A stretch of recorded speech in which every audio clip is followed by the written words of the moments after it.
I was given a question asking for my opinion, and I stated my honest belief.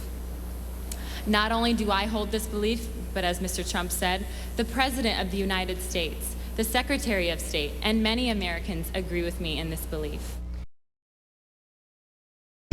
In my country and in my family, I think that I believe that a marriage should be between a man and a woman. A marriage should be between a man and a woman.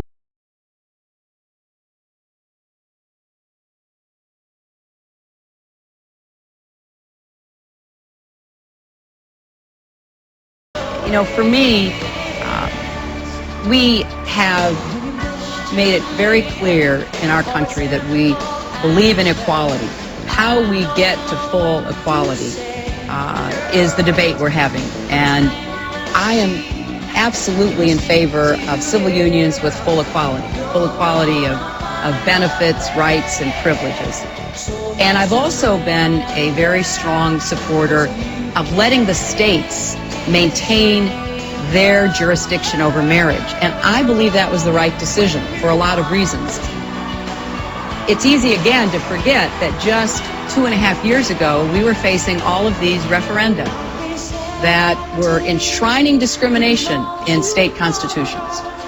And a lot of people tried very hard to fight against them and prevent them from being passed, but unfortunately, they were. Now, 2.5 years later, we're beginning to see other states take different approaches. And what we were able to do, and I really give HRC a lot of credit for your leadership on this, in stopping the federal marriage amendment, gave the states the breathing room to make different decisions. So I want to proceed with equalizing federal benefits.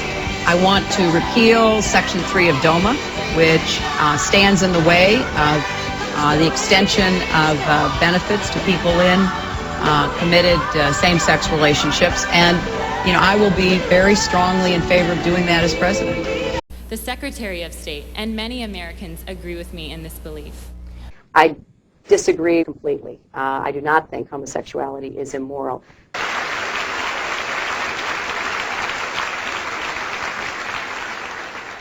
When HRC stood up, I love the fact it's my initials. Have you ever noticed that?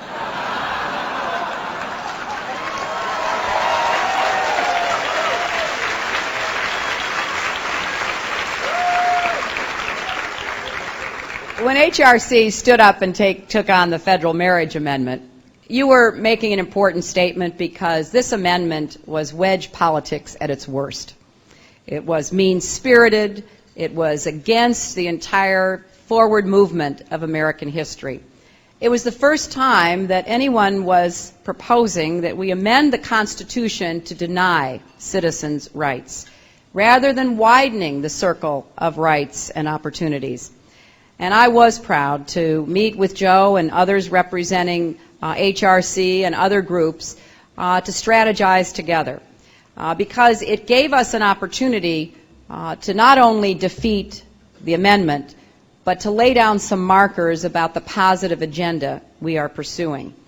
It wasn't easy, and I know a lot of you put in long hours making phone calls and sending hundreds of emails and lobbying personally your members in Congress. You had to educate a lot of people.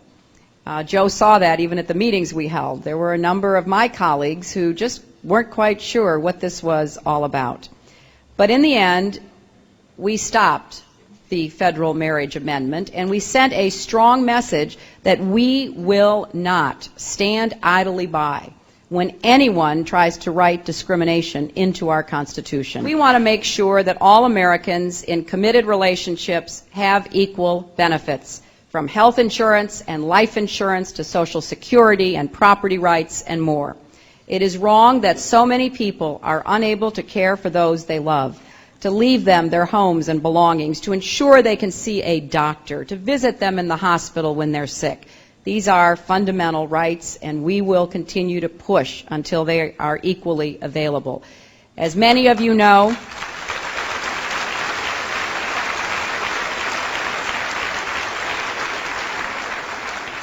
I have long supported civil unions, and that's why I am co-sponsoring the Domestic Partnership Benefits and Obligations Act, which would grant the same benefits to domestic partners of federal workers as those who are given to legal spouses. We're going to make sure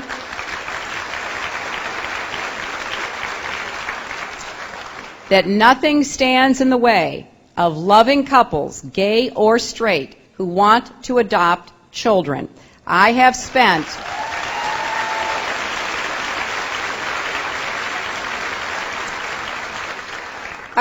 more than 35 years fighting for children and families, and I have seen the sadness and the hope in the eyes of children who are desperate for a family to call their own. We have a fundamental obligation to make sure these children have loving homes and a chance to succeed.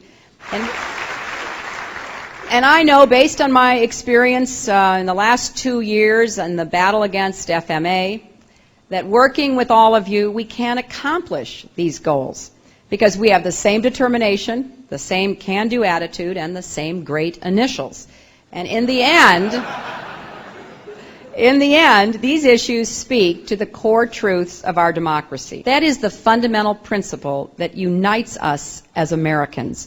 It is what drives our commitment to stand up for those who are not in this room, those who don't have a voice, those who have never heard of the Human Rights Campaign, the boy who is afraid to walk down the hallway at school, the devoted partner barred from the hospital bedside of the woman she loves, and all those who still go about their daily lives in silence, unable to acknowledge who they are and who they love. For more than 25 years, you at the Human Rights Campaign have been their voice, and I am proud to stand by your side. I want you to know that just as you always have an open door to my Senate office, you will always have an open door to the White House. And together, we will continue our struggle against hatred and our stand for equality. The Secretary of State and many Americans agree with me in this belief. The Human Rights Campaign has every reason to be not just upset, but outraged that the President of the United States would use the power of his position to promote an amendment that for the first time would explicitly deny rights to any group of Americans. For the past 8 years, leaders in Washington and in states across the country have tried again and again to enshrine discrimination in our Constitution. They have tried again and again to interfere with the most private decisions that we make as men and women, like who we share our lives with, raise our children with, who we entrust to be our advocates in our final moments in this world. These questions speak directly to whether or not we are truly free as Americans. I want to acknowledge all of my friends there, especially Joe. You know, Joe and I have worked so closely together. Joe was instrumental in defeating the federal marriage amendment, and I'm sure glad we did, Joe. I think that I believe that a marriage should be between a man and a woman. The Secretary of State and many Americans agree with me in this belief. To all those who voted for me and to whom I pledged my utmost, my commitment to you and to the progress we seek is unyielding. You have inspired and touched me with the stories of the joys and sorrows that make up the fabric of our lives. And you have humbled me with your commitment to our country. 18 million of you from all walks of life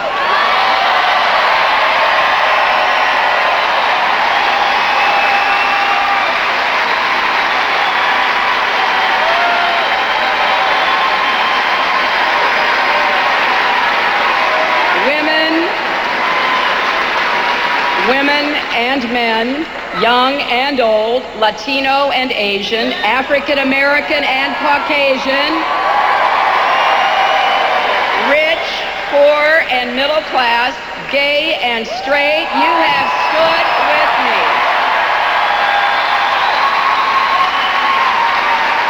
And I will continue to stand strong with you every time, every place, and every way that I can.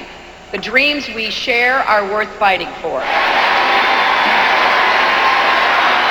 We all want an America defined by deep and meaningful equality, from civil rights to labor rights, from women's rights to gay rights, from ending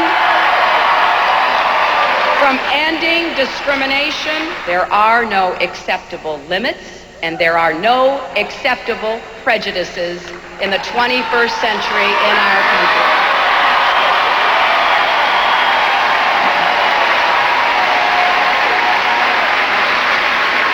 We have a common task and a common challenge. Why can't we see that we are all in this together?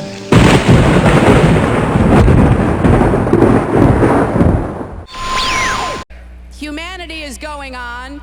Our challenges are ones that summon the best of us, and we will make the world better tomorrow than it is today.